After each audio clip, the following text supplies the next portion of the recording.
Vamos lá? Se você investe em fundos imobiliários, existe uma grande chance de a gente ser sócios. Isso porque a maior parte da minha carteira hoje de investimentos está alocada em fundos imobiliários. E o nosso vídeo de hoje vai ser especificamente falando dos fundos imobiliários. Isso porque os seus dividendos vão cair no mês que vem, inevitavelmente, assim como aconteceu no ano passado. Como que eu posso ter certeza disso? Eu tenho uma bola de cristal e eu consigo ver o futuro. Brincadeiras à parte, é isso que a gente vai discutir aqui nesse vídeo. O porquê os dividendos dos fundos imobiliários vão cair um pouco e se isso é preocupante ou uma oportunidade no mercado. E claro, para aqueles que estão caindo de paraquedas aqui no canal, eu vou fazer uma breve explicação do que são os fundos imobiliários para você não ficar perdido. Então, bora pro vídeo.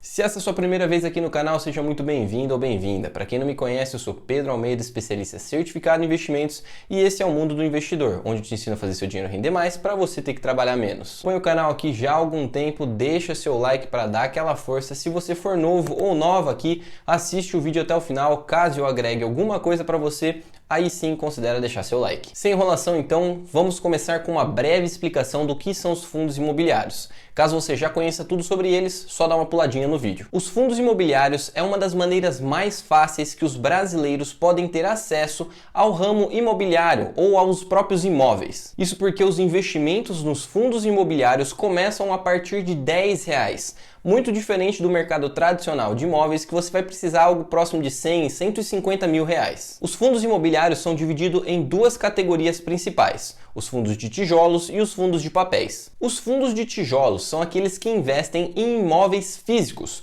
como prédios, galpões logísticos, a própria indústria, hospitais e até mesmo nos shoppings. Esses fundos recebem o seu dinheiro majoritariamente devido ao aluguel cobrado por esses imóveis físicos, e esse pagamento dos aluguéis necessitam passar 95% no mínimo dos seus rendimentos para os seus cotistas, que seria você que está comprando a cota. A parte boa dos fundos de tijolos é que, assim como se você tivesse uma casa ou um apartamento, ao longo do tempo esse imóvel pode ser valorizado, ou seja, você pode ganhar pelo aluguel da cota e também pela valorização da cota ao longo do tempo. Já nos fundos imobiliários de papéis, o seu rendimento é proveniente dos juros pagos pelas linhas de créditos fornecidas pelo fundo. Ou seja, aqui você não vai estar recebendo aluguel de um imóvel físico, mas sim os juros de uma linha de crédito que está sendo fornecida, através de uma CRI ou de uma LCI. Os fundos de papéis tendem a pagar um dividendo mensal maior, ou seja, aquele pagamento que ele vai te fazer todos os meses tende a ser maior do que os fundos de tijolos.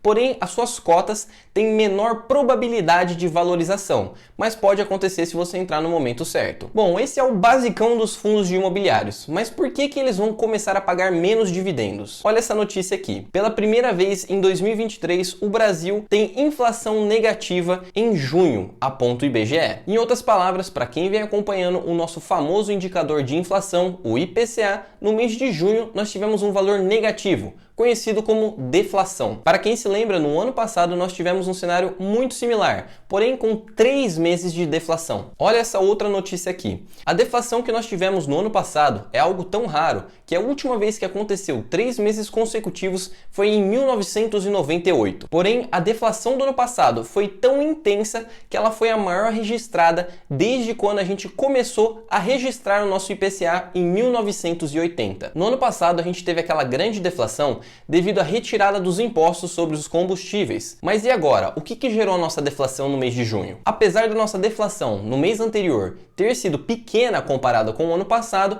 quais são os principais fatores que causaram essa deflação? Primeiro, nós temos a alimentação e bebidas. E aqui a gente vai ter o foco no óleo de soja, das frutas, do leite e da carne. Estes tiveram uma redução substancial no seu valor devido à queda do valor dos grãos. Consequentemente, como os grãos ficaram mais baratos, a produção desses alimentos também se torna mais barato.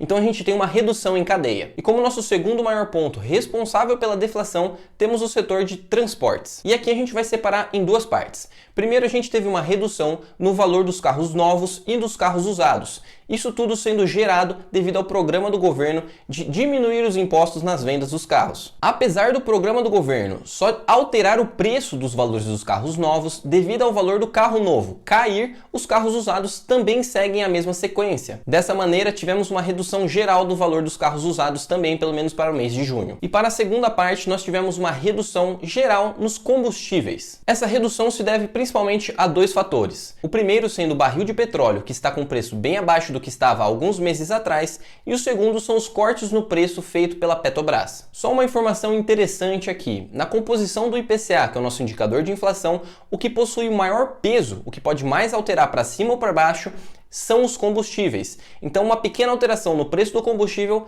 pode sim afetar bastante o nosso IPCA. E agora você ainda deve estar se perguntando, ok, mas o que tudo isso tem a ver com os fundos imobiliários? Vários fundos de papéis têm o seu pagamento atrelado ao IPCA. Ou seja, quando nós temos uma variação no IPCA, tanto para cima quanto para baixo, isso afeta diretamente a capacidade de pagamento desse fundo imobiliário. Eu vou pegar um fundo bem grande para usar como exemplo para vocês entenderem certinho. O fundo Carnip 11 é um fundo praticamente composto por papéis atrelados ao IPCA. Ele é um fundo bem grande, tendo uma carteira bem diversificada, com mais de 100 CRIs na sua carteira. Porém, aqui eu estou trazendo as 10 primeiras só para vocês entenderem um pouquinho que todas são atreladas ao IPCA. Ou seja, como todos os papéis da carteira dele são atrelados à inflação, quando nós temos uma deflação, isso reduz drasticamente a capacidade de pagamento dele. Se a gente olhar essa imagem aqui, a gente vai pegar o ano passado e ver como a deflação impactou diretamente a sua capacidade de pagamento. O fundo vinha pagando aproximadamente R$1 por cota antes da deflação. Depois que a deflação veio, você pode notar que teve mês que ele teve um resultado negativo de 9 centavos. Se você continuar olhando adiante, dá para ver que a partir de dezembro o fundo praticamente já tinha se estabilizado, mas ele levou um grande impacto no seu dividend yield anual nesses 3 meses devido à deflação. Claro que no caso desse ano, junho, a deflação foi muito menor, então o impacto que ele vai ter no dividend yield dos nossos fundos imobiliários vai ser bem menor. Porém, você vai notar sim uma diferença se você tiver um fundo de papel atrelado ao IPCA no mês seguinte. E aqui, quem só tem fundo de tijolo na carteira deve estar se sentindo super aliviado porque não vai ser afetado por essa deflação. Porém, não comemore antes da hora. A grande maioria dos contratos de imóveis físicos são reajustados pelo IGPM. E eu tenho uma notícia ruim para você. Se a gente pegar os últimos 12 meses, nós estamos com um IGPM negativo. Ou seja, a grande maioria dos contratos ou não vai ser reajustado, mantendo o mesmo pagamento, ou podem até diminuir o pagamento, reduzindo o aluguel cobrado dos inquilinos. Agora, se você mora de aluguel, isso pode ser uma boa notícia para você.